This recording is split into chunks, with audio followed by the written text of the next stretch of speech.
hello students so आज আমি discuss কৰিম যে মক টেষ্টৰ কথাখিনি আমি ডিসকাস কৰিম হা ঠিক আছে সো ইয়াৰ প্ৰাইস কিমান হ'ব কি থাকিব চেপ্টাৰ সাবজেক্ট কিটাত কি থাকিব কিমান কিটা কোৱেশ্চনছ থাকিব সেইখিনি ডিসকাস কৰিম ঠিক আছে সো বেসিক্যালি এই মক টেষ্ট হ'ব পাঁচটা ফুল মক টেষ্ট ডিজাইন মই কৰিম এই গোটেই কিটা কোৱেশ্চনছ ঠিক আছে সো ফিজিক্সৰ 40 কোৱেশ্চন থাকিব কেমিষ্ট্ৰি 40 কোৱেশ্চন 40 কোৱেশ্চন মানে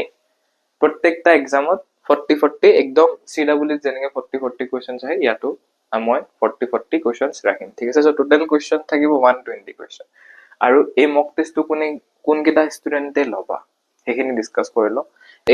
এইটো মক টেষ্ট যাৰ 50% সিলেবাস কমপ্লিট হৈ গৈছে ওকে এতিয়া ৰিভিজন মাৰিব লাগে বা 50% কমপ্লিট হলে অলমোস্ট গোটেইখিনিয়ে হৈছে ন সো সেই কিটা ষ্টুডেন্টে মক টেষ্টটো লোৱাটো বেটাৰ বুলি মই ভাবো ঠিক আছে যদি 50% কে ডাউন আছে সেই কিটা ষ্টুডেন্টে লব না লাগে কিয় কৈছো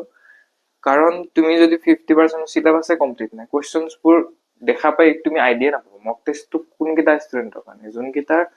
হৈ গৈছে এতিয়া পঢ়াখিনি হৈ গৈছে এতিয়া জাস্ট কোৱেশ্চন প্ৰেক্টিসৰ কাৰণে বস্তু লাগে মেটেৰিয়েল লাগে সো সেই কিটা ষ্টুডেন্টৰ কাৰণে মক টেষ্টটো বেটাৰ যদি তুমি বুজিয়ে নোপোৱা যে সিলেবাসে কমপ্লিট নকৰা তুমি গমেই নাপাবা এইটো কোৱেশ্চন কোনটো চেপ্টাৰৰ কেনেকে গম পাবা তোমাৰ ইমপ্ৰুভমেন্ট হৈছে নে না হৈছে এটা তোমার যদি 50% 60% সিলেবাস কমপ্লিট আছে তে গম পাবা ও এইটো চেপ্টাৰৰ কোৱেশ্চন এইটো কোৱেশ্চন মই পাৰা নাই এইটো কোৱেশ্চনত মানে মোৰ আৰু অলপ টাইম দিব লাগিব হেনেকেহে মক টেষ্ট দিয়া হয় ঠিক আছে সো এক্সামটো হ'ব গুগল ফৰ্মৰ ডাইৰেক্টলি আৰু প্যাটাৰ্নটো হ'ব আসাম CW কে 10% বুলি ভাবিলো অকমান হাৰ্ড সাইডত থাকিব ঠিক আছে আৰু মই 10% হাৰ্ড এই কাৰণে ৰাখিছো বা 20% হাৰ্ড এই কাৰণে ৰাখিছো যাতে তোমালোকৰ টাইম মেনেজমেন্টটো ভাল হয় ঠিক আছে আৰু এনেকুৱা নহয় যে একদম বহুত হাৱাই না লাগিব বহুত ইমানো নহয় ইমানো হাৰ্ড কোৱেশ্চনছ নাই কাটা কিন্তু পাৰিবা তোমালোকে কৰিবা হিখিনি জানো ফেব্ৰুৱাৰীত এটা টেষ্ট হ'ব মাৰ্চত দুটা টেষ্ট এপ্ৰিলত দুটা টেষ্ট ফুল টেষ্ট হ'ব ঠিক আছে সো লঞ্চ প্ৰাইস আৰু যোন কিটাই লোৱা ভালকে ইউজ কৰা এই মক টেষ্টখিনি মই ইমানো পাতা নাই যে ডেইলি পাতি থাকিলেও তোমালোকে ইউটিলাইজ কৰিব নোৱাৰিবা ফেব্ৰুৱাৰী মানত যোনখন মক টেষ্ট আহিব সেইখন তোমালোকে ভালকে কৰা কৰি পেলে ক'ত ডাউট আছে সেইখিনি চোৱা ওকে লঞ্চ প্ৰাইস কিমান ৰাখিম সো মই কৈছিলো 499